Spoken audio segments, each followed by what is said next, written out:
30 years ago, Medellín was known as one of the most violent and dangerous cities in the world. Today, its remarkable journey is studied globally as one of the most profound urban transformations in modern history. But this change was no accident. It was the result of deliberate choices, bold policies in social urbanism, community-centered innovation, and a powerful collective vision fueled by courage and long-term commitment. Together, these forces reshaped a city of 4 million people into the pearl of Latin America. Join Florin Negruțiu and his guests on a journey through Colombia, a land of color, coffee, energy, and vibrant spirit. Along the way, you will meet the leaders who helped transform Medellín and redefine the future of an entire country. And at the heart of it all, you will discover the people behind the change, the ones who turned vision into reality.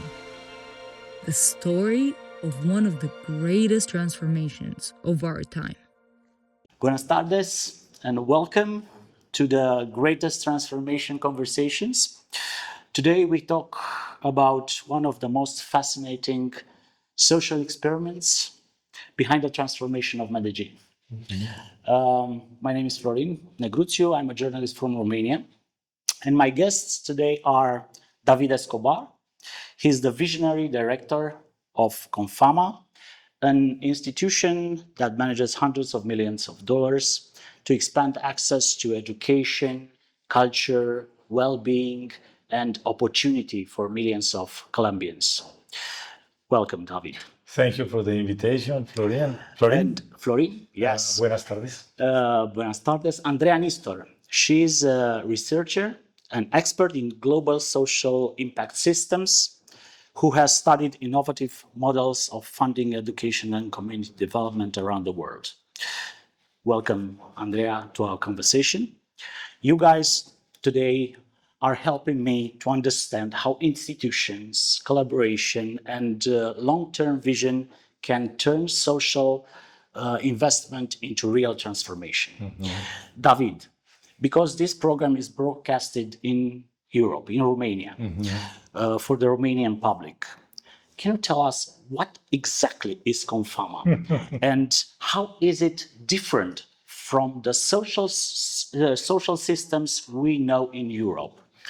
When I explain Comfama and the other compensation funds of Colombia to, for example, to an English-speaking person, I use the image of the platypus. You know, this animal that's part mammal, part bird, that's amphibian. Okay. And I use this image because we are many things at the same time. For an European, maybe it's easier because we hold the inheritance of the European mutuals, of the European cooperatives, of the European social security system, which was created back in the 19th century. We were inspired directly by the Caisse d'Allocation Familiale Française from France, which is one of the 4 pillars of the social security here in Colombia nowadays. We have healthcare, we have pensions, we have labor risk, and we have the family compensation funds. But that's the institutional story. If I were to explain this to for example, to my niece, 15 years old, I would say that we are kind of a university mixed to a credit union, to a preschool, to a school, to a cultural center. You do a lot of things. But there's something in common in all these things. All of what we do is intended to promote well-being and social mobility among the Colombian population of low income. We are used to talk about the state. The state in Romania does all the things David described here. What's different? I think it's sometimes the state, but it's also sometimes the non-profit sector in itself. Many actual services in Romania are only provided by the NGO sector, in education, in healthcare as well. But I think what's really interesting about Comfama and their model of family compensation house, I think it's two things.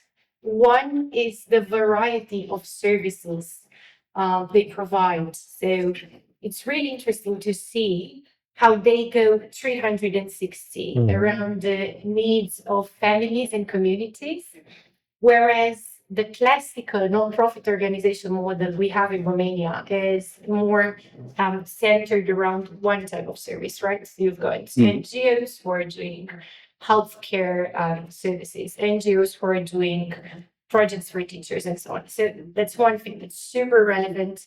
And I think it really helps with having community development goals, not just narrow specific objectives. The other thing that's also quite unique, and it's not available oftentimes in Europe, not even in Romania as far as I know, is the funding system behind it. Because worldwide, many NGOs spend more than 20% of their revenue on securing additional funding and on communicating to keep their sponsors happy, right? So if so much, one fifth of the energy and resources of a nonprofit organization has to go into always making sure you've got money to provide services of, then I think this is a disservice to the social impact that you have. So you guys are blessed and privileged to have a recurrent monthly and annual income that comes on a regular basis because the employers you work with pay a share of the monthly tax for every employee that goes directly to you, which I think is fabulous and keeps you to continue. Your services address to low-income people. And I have a curiosity. How does poverty really looks like in Colombia? But first, if you don't mind, I'll add something to what Andrea was saying, because it was a long way, many years of activism and discussions and conversations back in the 1940s and the 1950s that helped this type of organizations to emerge in Colombia. It was initially a voluntary pact between business leaders and workers' unions leaders that decided that private sector should take charge and be protagonist of social development in this country. And if you think about this country, now we are a middle income country. Back then, we were a very poor Latin American country with also a very particular and painful situation of violence and, I would say, kind of a civil war or a civil conflict. And at that time, these business leaders and these unions leaders, they decided that it was worthwhile to contribute 4% of their payroll, initially voluntary. Then the state, the national government decided to turn it into a law, a national law, and now we have stability and we have this stable source of resources to do what we do. But at that time, it was kind of a fight, I would say, kind of a discussion, I would say. And now I'll answer your question. Poverty has many faces in our country because Colombia is very diverse.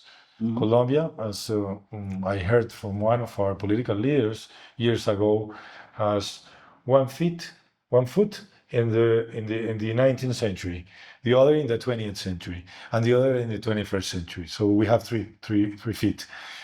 By that I mean that we have the rural areas, the indigenous communities, the Afro-Colombian communities, the periphery of the country, which is very poor, at the levels of human development or of a poor African country. Then we have the middle-sized cities. Most of the Colombian cities are like in the 20th century. They are not that poor, but they are not rich yet. And some cities, I will say 3-4 cities, we live in the 21st century with all its complexity and differences. You have this disparity, yes, social disparity. The same happens in Romania. where 1 in 2 kids are functionally illiterate. Yeah. Yes, we are one of the most unequal countries in the world. That's what we say often.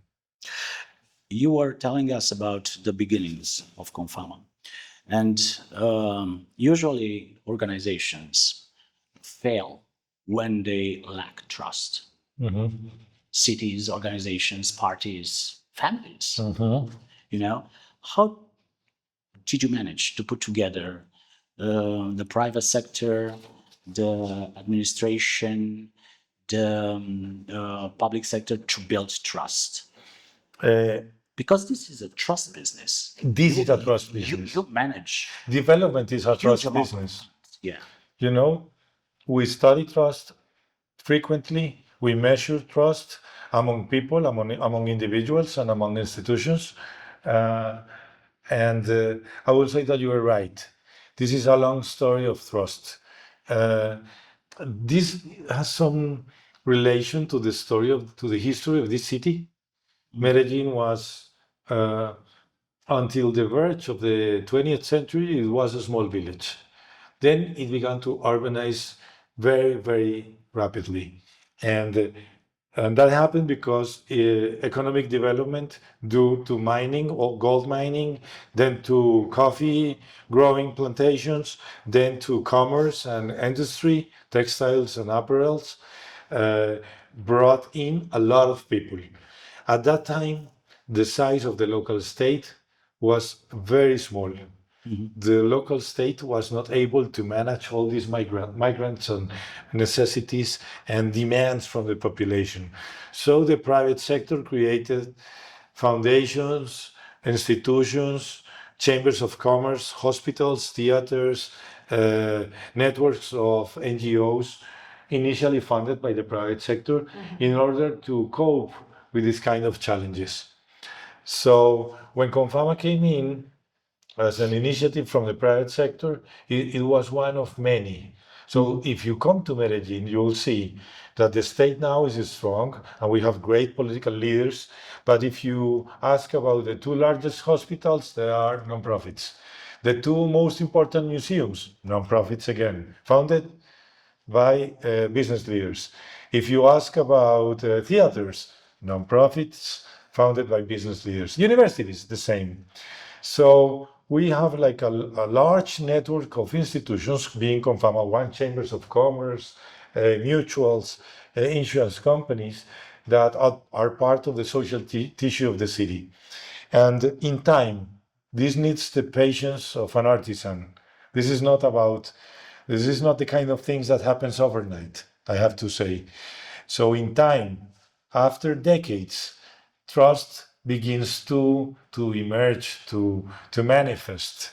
So when Comfama was incorporated back in the 50s, it was one of many initiatives that could be like part of this network of trust. And then as we began to deliver high quality services and do our work in general with success and with social impact, so trust began to grow. And in time, I think in trust, we have the same phenomenon as in finance with the compound interest.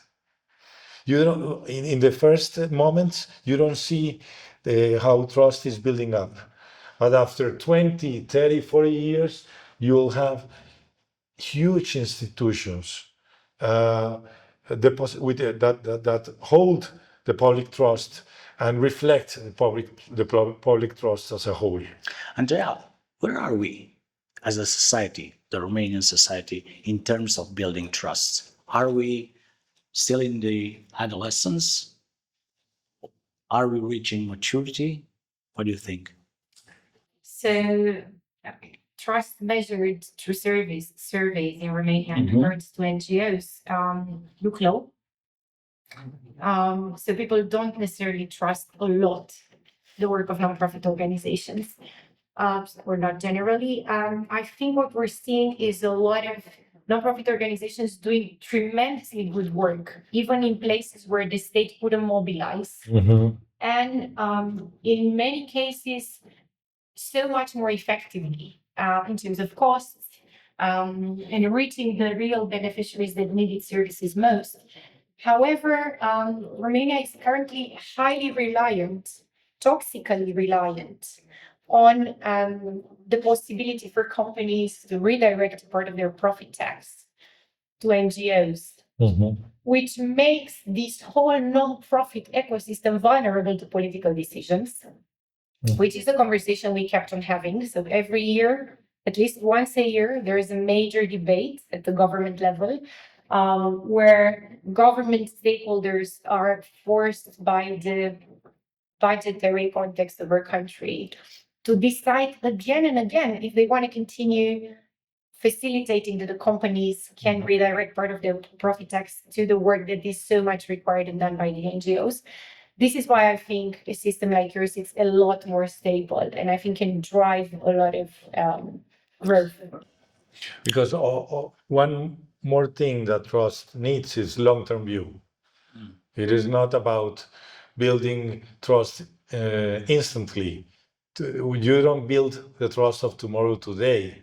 You build it 10 years ago. Okay. When we talk about social enterprises, we often forget about the main beneficiaries, the people, you know. That's why I want to ask you, David, about a story, a personal story. Tell me a story about human transformation, the most powerful story you came across in your activity. And Andreea, I want to think about a personal story yourself. I love this one. I have many stories. I've been here for now 10 years. I'm the 10th executive director or CEO of Comfama in 72 years. But I love this one. I was reading it and I was talking to the person a few weeks ago. So I have it in my heart and my mind very fresh. Is this woman, migrant from Venezuela. You know what Venezuela lived in the past years, migration, massive migration, like 20% of the country flew away because of the regime, because of government from Hugo Chavez and his successor Nicolás Maduro. Many of that people came to Medellín and to Colombia. 3 million Venezuelans came to Colombia. About 300,000 came to our region. And I think we did our best as a society, to welcome them, because we have many cultural links, we share a language, sometimes we share families and history. But anyway, their situation was very dire. Hunger, undocumented, no jobs, very little opportunities of working and studying. Colombia offered free healthcare for them. That's good, the government. And this woman came exactly to this same building. We did a fair, what we call an employment fair. Like we asked companies from Medellín to offer jobs only to Venezuelans. They offered a couple of thousand of jobs, vacants, like opportunities. And tens of thousands of Venezuelans came in, and they made a row that went through the whole neighborhood. Many of them got a job in the next following weeks. This woman not only got a job, she got an opportunity to study in a technical school, and then she got a job. And now she's thriving with her kids and their family. They are now part of the social tissue of the city, because someone here said in Spanish, Venezolano rima con hermano. Venezuelan and brother, they rhyme in Spanish. Hermano is brother. Yeah. And they created this job training and job searching program only for these people that are our brothers and sisters. Thank you. Andreea. So my thought is with one of the most brilliant school principals I know in Romania. She's from Bistrița Năsăud. We've been working together since 10 years ago. A school principal in a community that is not a unfortunate one. In places where children are so diverse, and some have parents at home that provide a lot of support, but some might not even have both of their parents at home. And we always in Romania have a national drama where we see the results of the national exams, right? So then we realize that maybe half of a generation didn't accomplish their learning goals to be able to study onwards to university. And that only depicts the sad situation of our current education system. But this lady, her name is Varvara, she's such a powerful character that she decided it's over her body that her students in her school, and it's a big school that she's running, don't get the best support from all of the teachers in the school and their parents to succeed on their final year exam, because this would have changed their life, right? So getting a good enough grade to continue your education, or having another failure to deal with in your life. So what she did is that she actually assembled all of the teachers in her school and made a plan through which they assessed all the kids very early on in advance, before the final year of study was actually finishing. So they came up with an anticipation of which of the students might be struggling, and they mapped that with consideration and with empathy and with genuine engagement. They created plans for all of the students. All I'm talking now is stuff for which she needed no money. So it's a true example of leadership and community mobilization. Then they also realized that this would be an intense work, like 1 year of full capacity struggle from students and parents working extra hours apart from their regular classes, right, to cover up the curriculum and the content and get ready for the exam. So they wanted to call the parents in, and they created, like, instead of just judging and saying your kid is not doing well with this and we would have expected more and he might fail, they transformed all of this into an appreciative environment where parents had their own role designed in how these kids could be helped. So basically, she pulled everybody together, parents, students, and teachers, and made students the owners of their own journey. And she created this quest through which everybody celebrated every progress. And I think she had 20% additional increase in her students' exam that year. Same curriculum, same school, same people, no A story budget. about transformation. You should exchange information about how to bridge gaps in education. We have in Romania a big problem with functional illiteracy. Is this a huge problem in Colombia also? As I told you, we have profound inequality.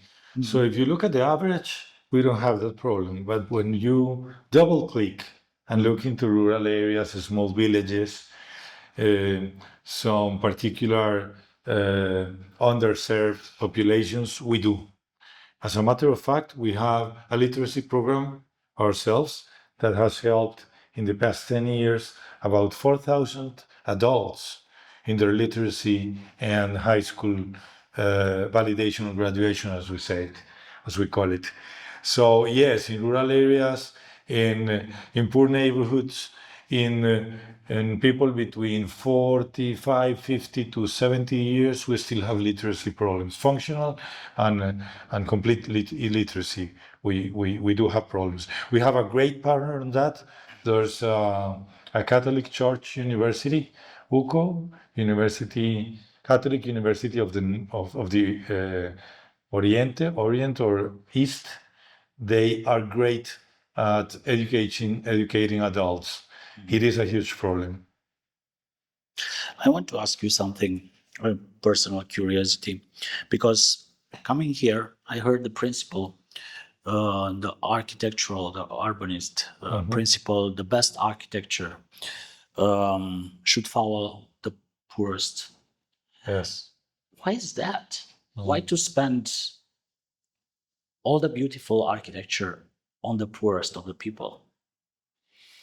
When the city was in its direst moment back in the 90s and early 2000, it was like a movement of people from politics, from business, from social sector that decided that they had to work together in order to move from, as we used to say, from fear to hope.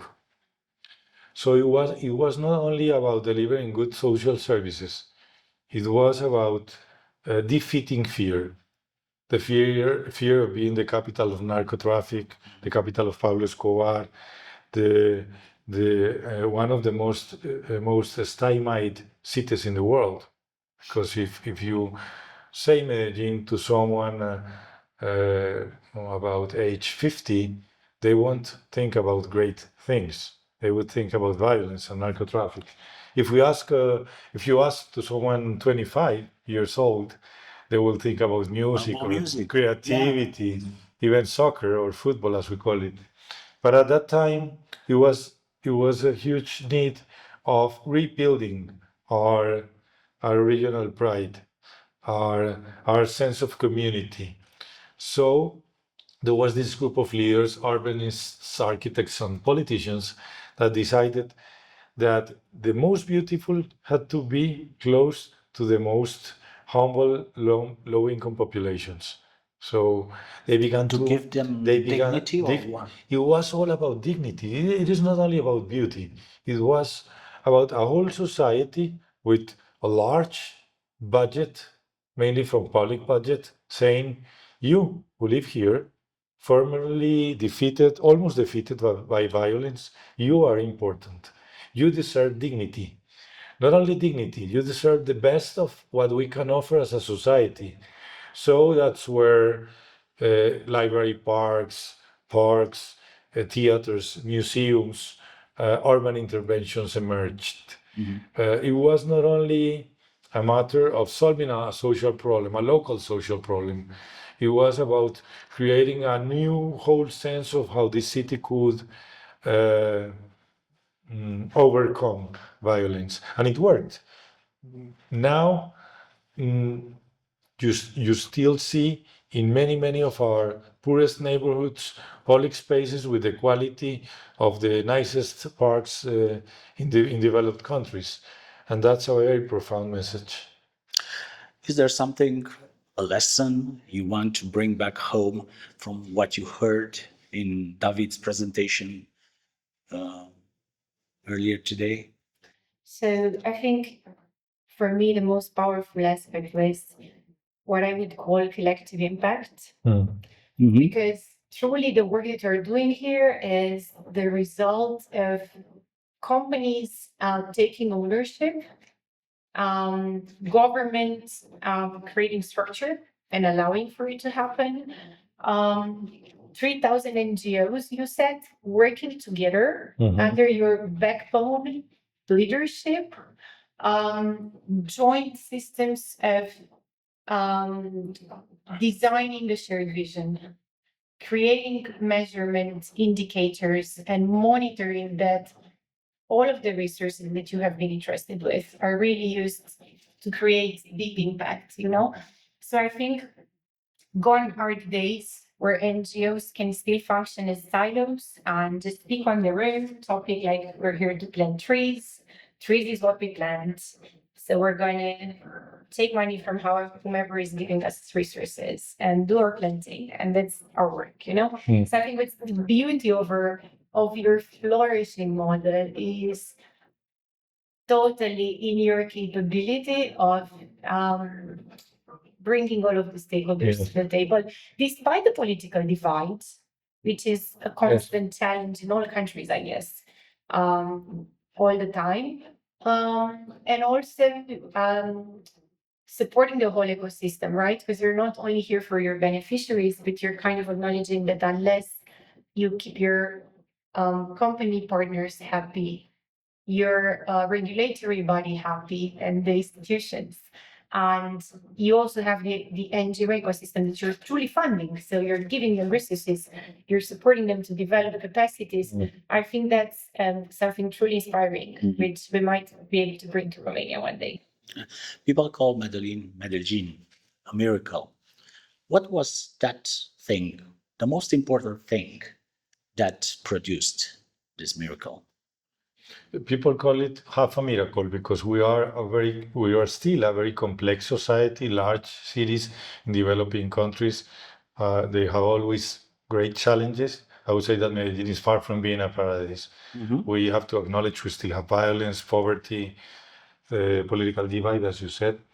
But then I would say that this half miracle is not the product or a result of one person or one event.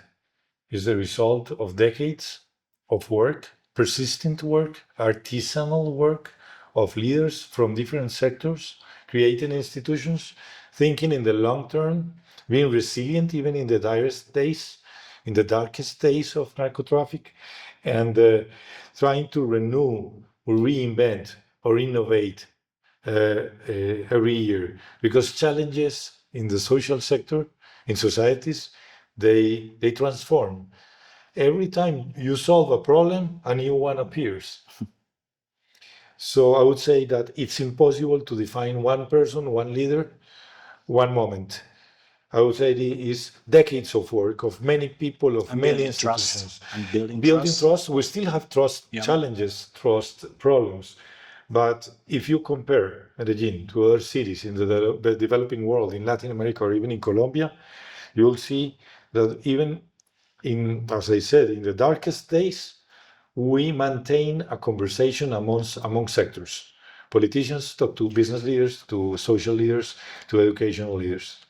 So, are you sure this transformation is real change, irreversible change, or a very good storytelling? I would say that there is a great story, and having a story is not something to be ashamed about. Having a great story is fundamental because you have to be able to tell a good story about yourself if you want to progress. And then I would say that advances the solution of problems, the reduction of violence, that's actual fact. The reduction of inequality, the enrichment of the society as a whole is still having challenges, of course. That's actual fact. Is it sustainable? It's in our hands. Is it permanent? Never. Success is never permanent. Success is always a temporary state. Success, to be sustained, needs reinvention, needs observation, needs curiosity, and needs adaptation. Andrea, David, thank you very much for this conversation. Muchas gracias por esta conversación inspiradora. Muchas gracias por esta invitación. It was great to have this conversation with you. Thank you. Same.